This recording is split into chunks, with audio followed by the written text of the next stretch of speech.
Halo, selamat datang kembali di channel saya. Masih di tutorial cara membuat aplikasi toko online. Di video sebelumnya kita sudah berhasil membuat API untuk login dan register. Untuk video kali ini kita akan kembali ke Android Studio-nya. Kita akan coba implementasi API yang sudah kita buat kemarin ke Android Studio kita. Oke, langsung saja. Untuk langkah-langkahnya kita akan perbaiki sedikit. Kalau kita lihat pada activity kita, activity login, pada layoutnya akan tampil seperti ini. Harusnya bukan seperti ini. Untuk login nanti kita akan benar-benar handle loginnya, sedangkan untuk daftar atau register kita akan buat activity sendiri lagi. Jadi untuk activity ini, tampilan ini kita akan pindah alihkan ke activity masuk misal. Jadi ini kita copy, kita paste saja di sini, kita ganti masuk. Terus jangan lupa untuk login ini layoutnya kita copy juga, masuk. Kita kembali kita coba buka masuk activity, kita ganti layoutnya menjadi masuk activity. Nah, oke, sudah. Terus jangan lupa pada bagian kelas masuk activity ini kita alt enter, terus add activity to manifest. Oke, sudah. Terus ini kita rubah activity login ini menjadi activity masuk. Oke. Terus selanjutnya coba kita buka activity masuk. Pada bagian daftar ini kita tambahkan ID-nya untuk pengenalan. ID-nya misal button register. Oke, sudah. Terus kita kembali ke activity masuk. Kita tambahkan, kita panggil button registernya, kita kasih set on click listenernya. Oh ya, ini biar agak rapi, biasanya akan saya buat function sendiri untuk menghandle button-button ini, karena sebenarnya ini kan fungsi-fungsi button ya. Jadi biar rapi di on click listenernya, kita tambahkan fun main button. Nah, seperti ini supaya nanti pada on grade-nya lebih rapi. Kita tambahkan main button di sini, kita panggil, terus button-button ini kita cut, kita pindah ke sini. Sudah, kita buat private aja. Sudah, terus ini kita tambahkan, ya kita harus membuat satu activity lagi untuk menghandle register. Jadi pada baru ini aja kita copy, kita paste langsung di activity-nya, kita ganti register. Terus jangan lupa pada bagian baru, activity baru ini kita copy juga, kita ganti namanya menjadi register.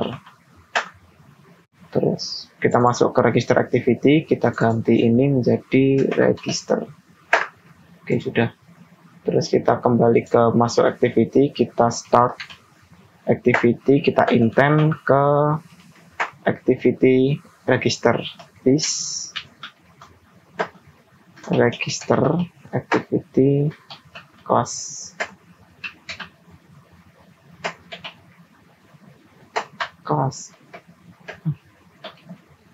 Nah, seperti ini. Oke, sudah. Selanjutnya pada main activity ini kita ganti. Sebelumnya kan ini kita mengarah ke login activity, kita ganti ke masuk activity. Karena untuk login nanti kita akan buat handling pure untuk login. Oke, untuk ini sudah, kita kembali ke register activity. Mungkin kita ke layoutnya ya. Oh ya, lupa ini. Jangan lupa untuk kelas register activity kita tambahkan ke manifest, kita alt enter, terus klik pilih add to manifest. Oke, sudah. Kita kembali ke activity register. Di sini untuk layoutnya kita akan coba lihat di contohnya di benchmark kita.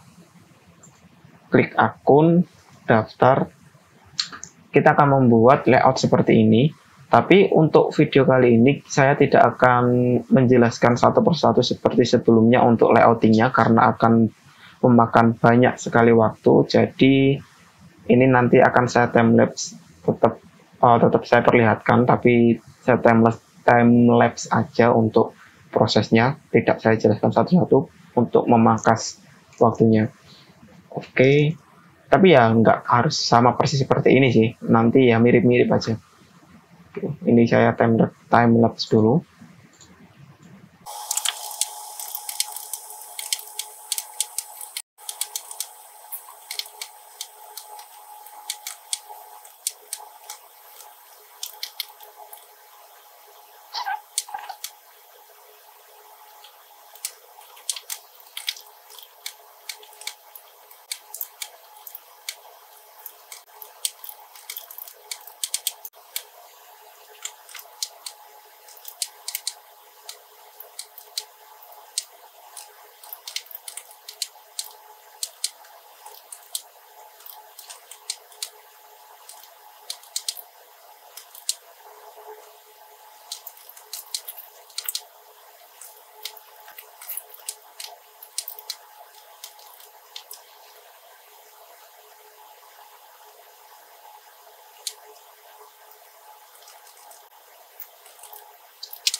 Oke, sudah. Saya rasa seperti ini aja untuk form registernya. Kita lihat dengan contohnya ya 11-12 lah, nggak beda jauh.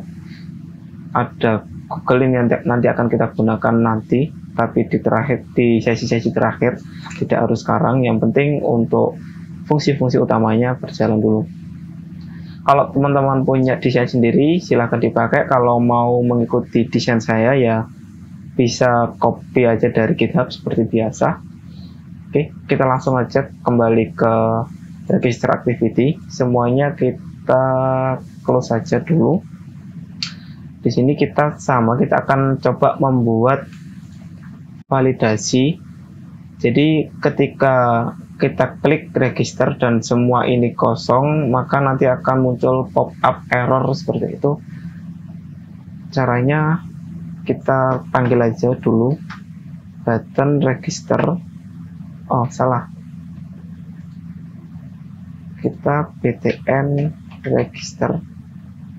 Lupa di sini kita belum tambahkan ID-nya mungkin. Iya, ID-nya ini ID proses login karena saya tadi copy dari login dari activity masuk. Kita ganti aja register. Ini kita tambahkan ID-nya sekalian, btn Google, ini aja.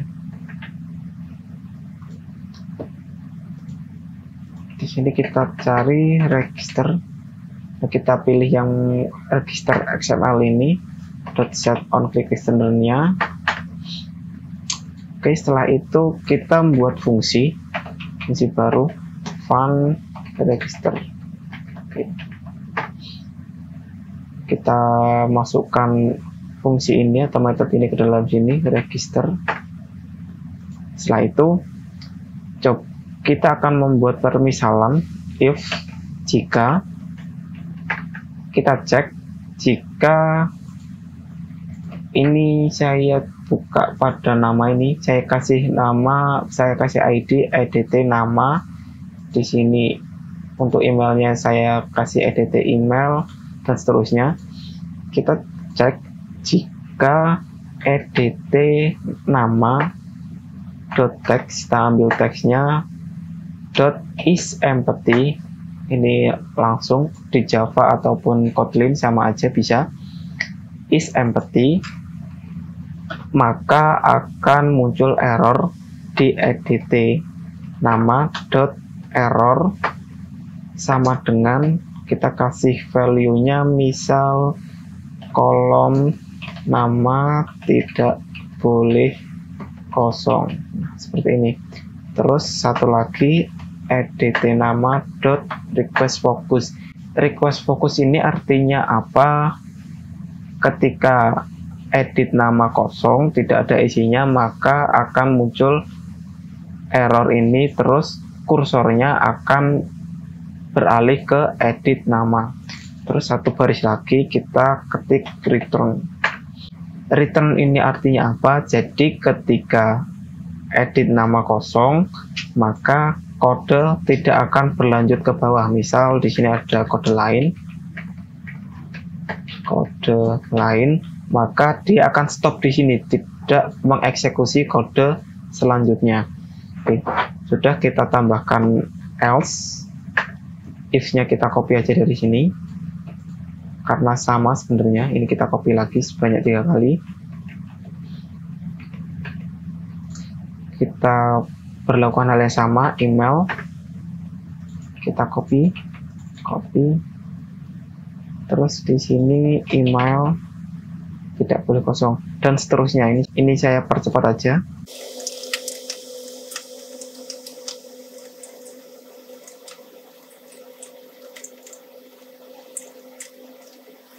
Oke, jadi sama ketika nanti edit email kosong, maka akan muncul error kolom email tidak boleh kosong. Terus kita request fokus di edit emailnya. Setelah itu kita return. Jadi ketika kosong maka kode akan berhenti di sini, tidak lanjut ke bawah.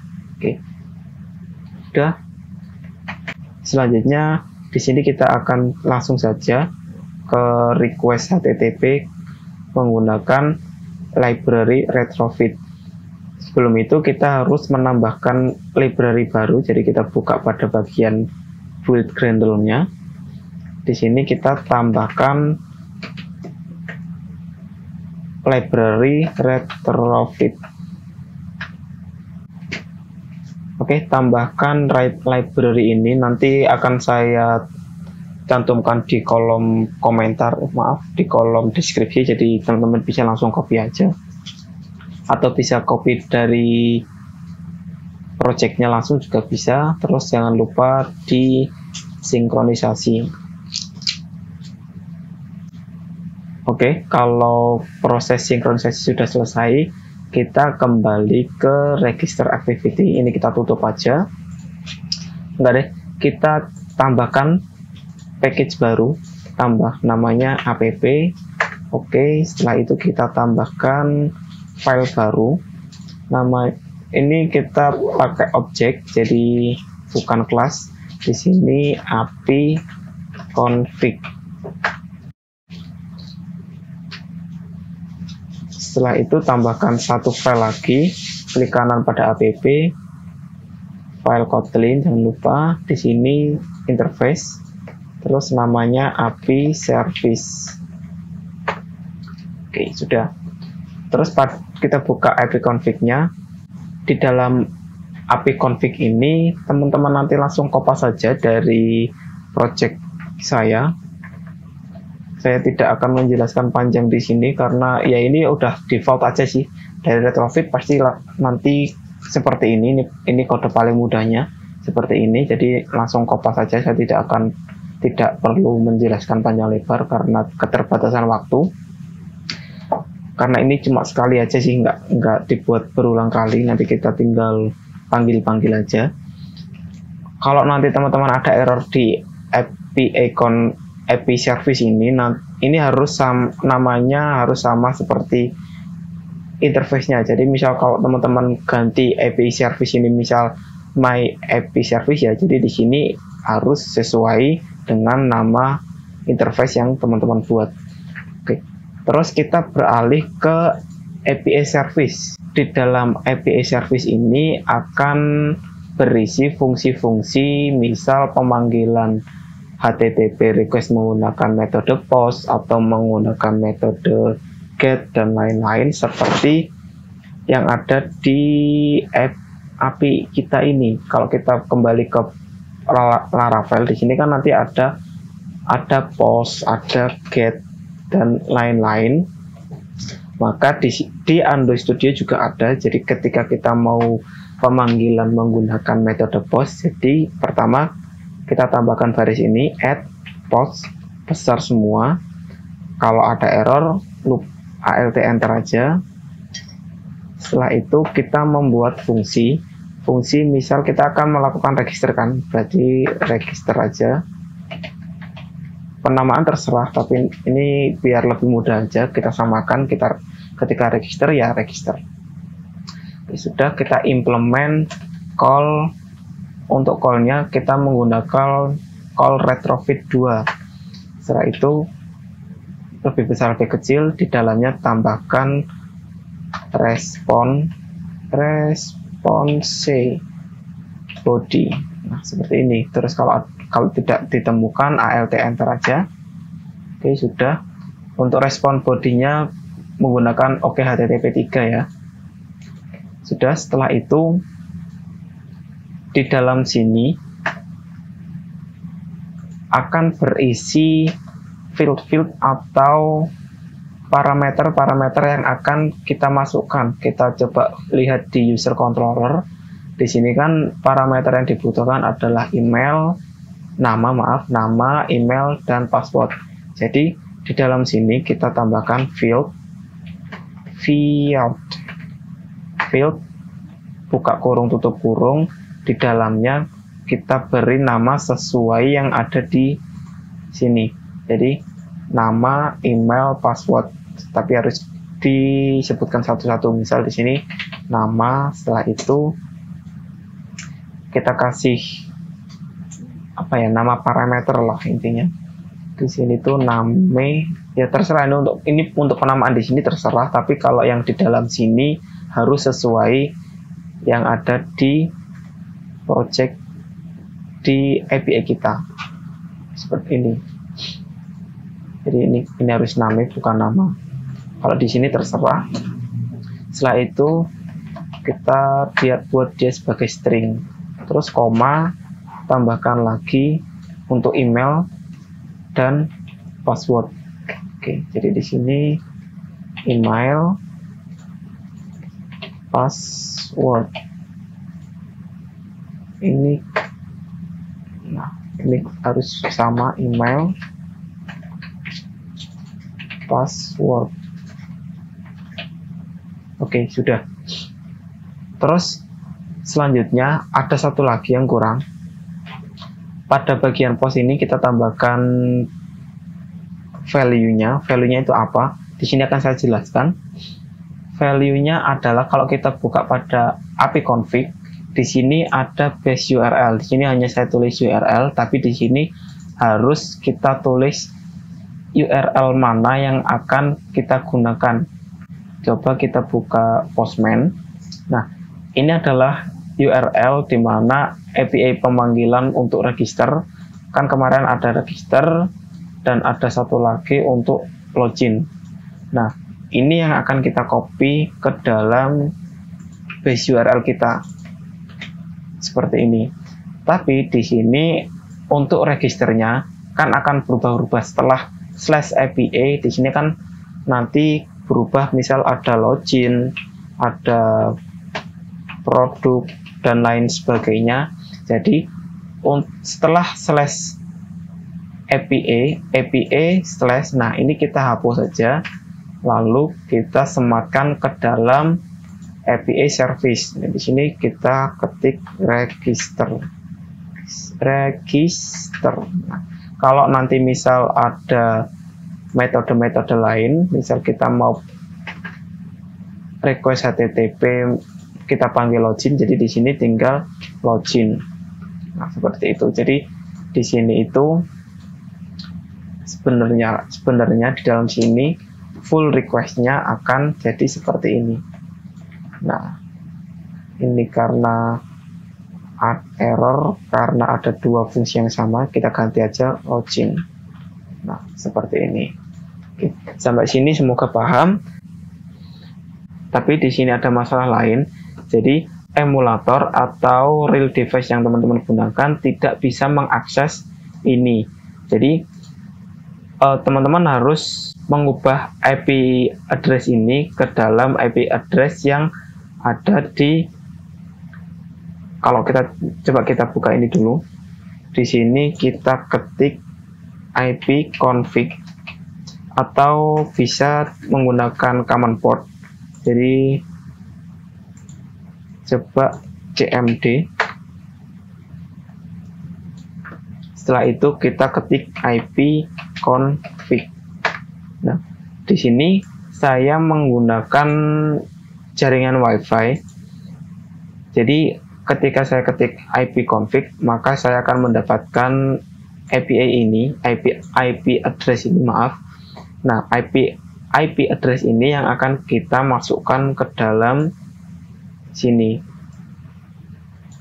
Oh, salah, di ipconfig ini.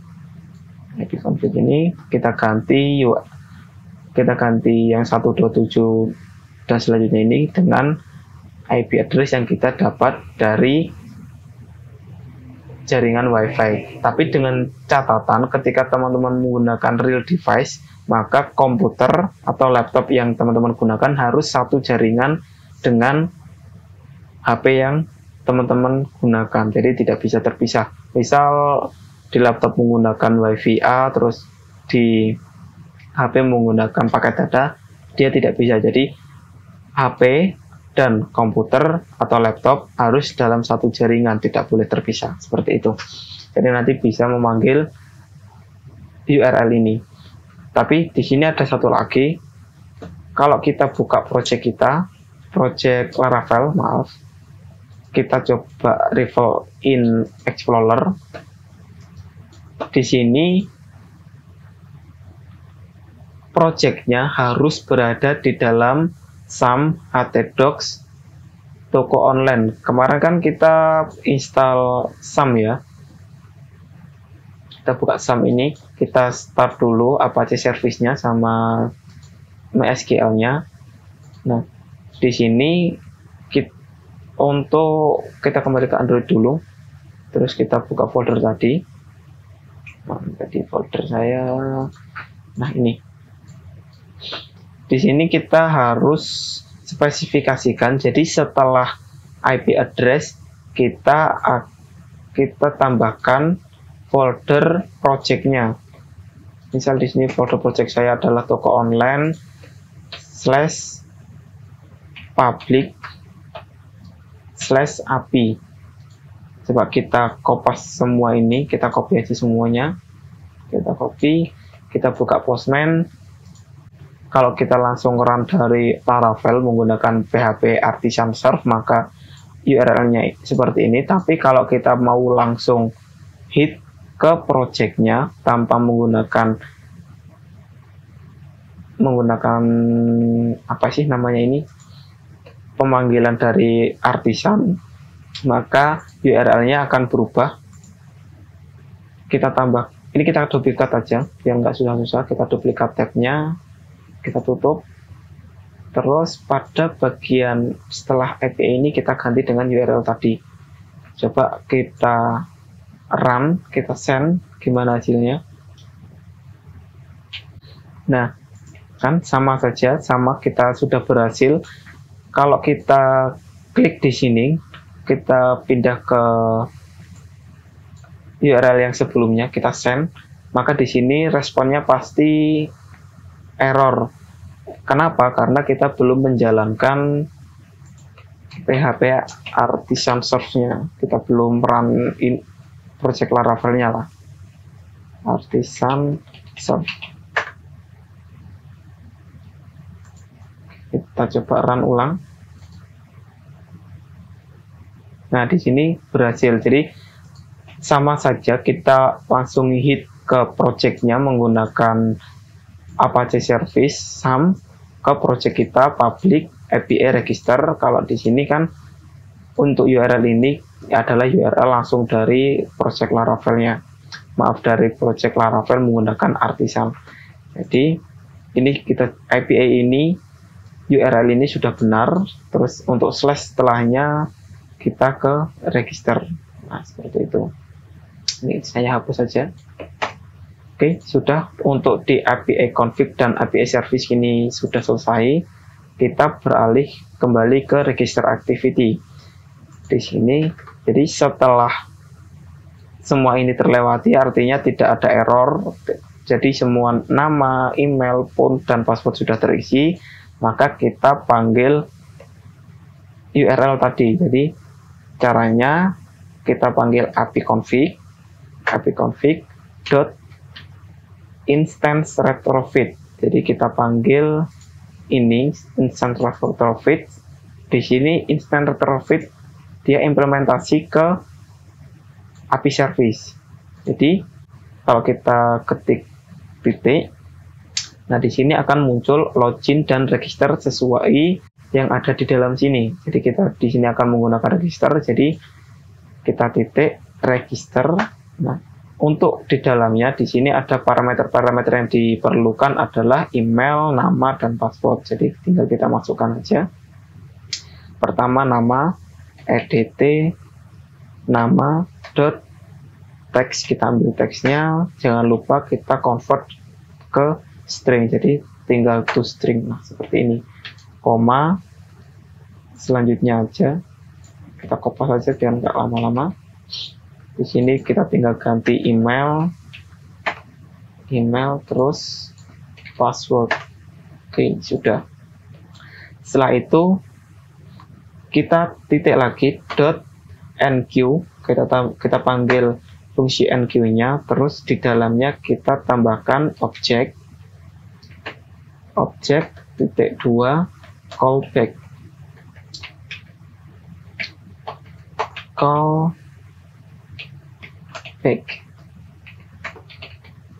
Nah, callback-nya ini teman-teman cari yang retrofit. Nah, yang ini retrofit 2.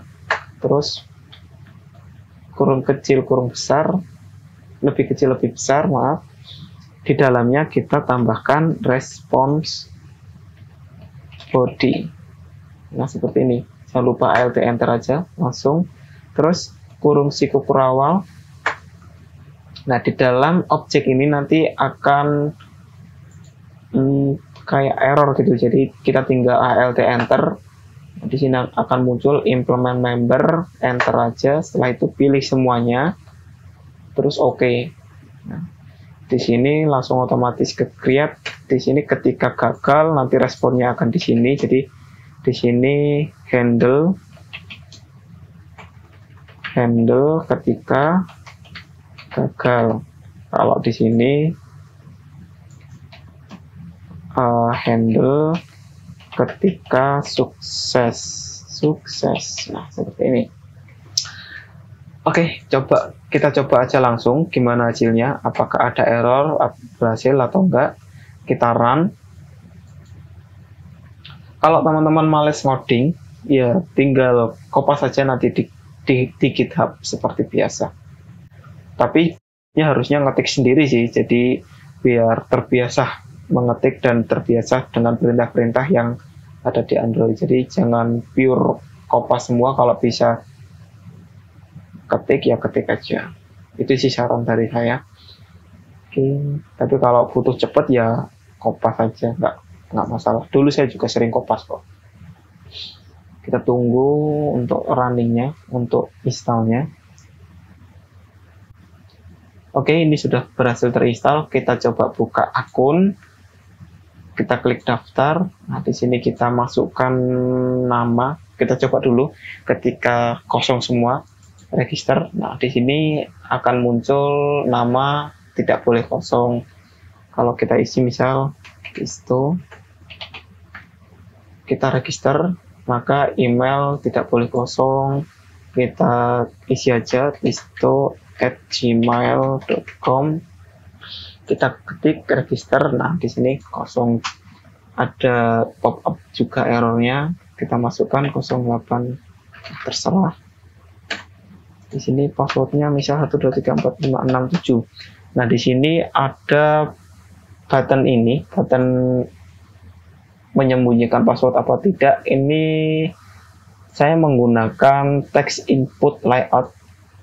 Nah, di text input layout ini baru setelah itu edit text.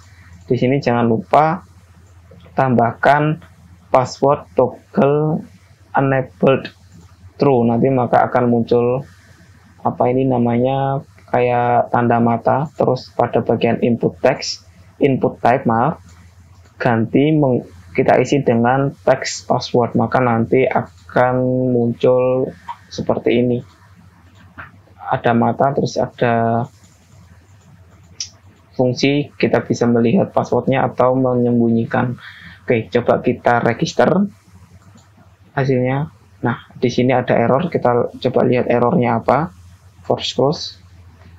Di sini field parameter can only be used with form encoding. Oh ya, di sini ada yang kurang. Jadi pada bagian API service kita tambahkan satu baris kode lagi.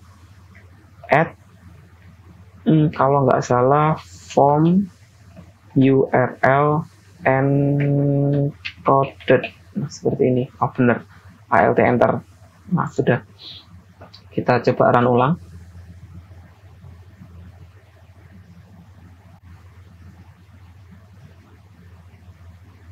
Oke, ini udah. Kita kembali akun, daftar, terus kita ketik lagi, masukkan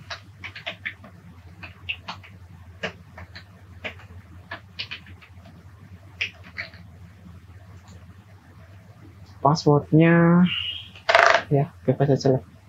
Kita coba klik register. Nah, ini tidak terjadi apa-apa, berarti tidak ada error. Nah, kalau kita lihat di sini, kita sudah berhasil. Artinya di sini ada log. Kita melakukan HTTP request, metodenya post ke URL ini. Isinya ini ada nama Tisto, email, dan password. Setelah itu di sini dia langsung mendapatkan responnya 200, artinya berhasil. Oke. Dan di sini ada kembaliannya seperti di Postman ini. Kalau kita lihat, kalau kita langsung asal send kan, di sini ada kembalian success 0, message ini the message has already been taken. Di sini sama, the email has already been taken. Nah, sama kan? Kalau kita coba tambahkan ini, kita rubah misal 0000, kita register. Nah, di sini berhasil. Untuk responnya sukses 1, message selamat datang, register berhasil. Terus ada user, nama Tisto, email, dan lain-lain. Sama seperti ketika kita berhasil request di sini. Kita coba send. Nah, sama seperti sebelumnya. Oke, coba kita lihat pada database kita.